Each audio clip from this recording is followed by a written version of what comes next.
Hi viewers, Ram Pothineni puri Jagannadh కాంబినేషన్లో వస్తున్న double iSmart teaser ఇవాళ రిలీజ్ అయింది. ఇస్మార్ట్ శంకర్కి సీక్వెల్గా ఈ మూవీ రాబోతుంది.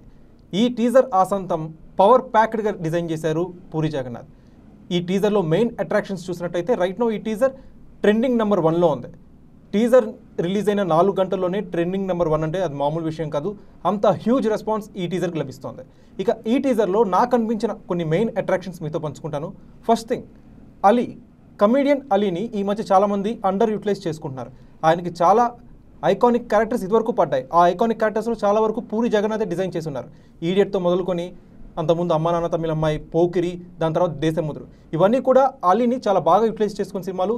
ఈ సినిమాల్లో అలీకి చాలా మంచి ఐకానిక్ క్యారెక్టర్స్ పడ్డాయి.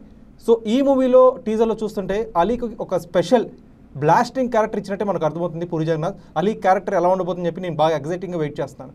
అండ్ ఇంకొకటి ఉత్తేజ్ గారు. ఉత్తేజ్ కూడా చాలా వరకు చాలా అండర్ యూటిలైజ్ చేసుకున్నారు చాలామంది డైరెక్టర్స్ టాలీవుడ్లో. ఆయన ఏ డైరెక్టర్ కూడా సరిగ్గా వాడుకోలేదు. కృష్ణవంశీ ఖడ్గం సినిమాలో కాస్త వాడుకున్నారు కానీ దాని తర్వాత దాన్ని కంటిన్యూ చేయలేదు. కానీ ఉత్తేజ్ గారికి ఈ మూవీలో పూరి జగన్నాథ్ ఒక మంచి క్యారెక్టర్ డిజైన్ చేసినట్టే అర్థమవుతుంది. అది ఎంటర్టైన్మెంట్ వేలో ఉంటుందా లేకపోతే కాస్త సీరియస్ నోట్లో సాగుతుంది అనేది పూరి జగన్నాథ్ రైటింగ్ బట్టి మనకి తెలుస్తుంది అన్నమాట. అండ్ ఇంకొకటి Sanjay Dutt KGF chapter 2 cinema తర్వాత సౌత్ ఇండియా ప్రేక్షకులకి చాలా బాగా దగ్గర అయిపోయాడు. ఎంత దగ్గర అయ్యారంటే సంజయ్ దత్ సినిమాలో ఉంటే ఆ సినిమా బిజినెస్ కూడా చాలా హ్యూజ్గా జరుగుతుంది అనే నమ్మకం ఇక్కడ డిస్ట్రిబ్యూటర్స్లో కావచ్చు, డైరెక్టర్స్లో కావచ్చు చాలా వరకు కలిగింది. అందుకే ఈ మూవీలో సంజయ్ దత్ని రోప్ చేసుకున్నారు పూరి జగన్నాథ్ అండ్ చార్మి. సో ఈ మూవీలో సంజయ్ దత్ మేకఓవర్ అంతా కూడా చాలా స్టైలిష్గా ఉంది.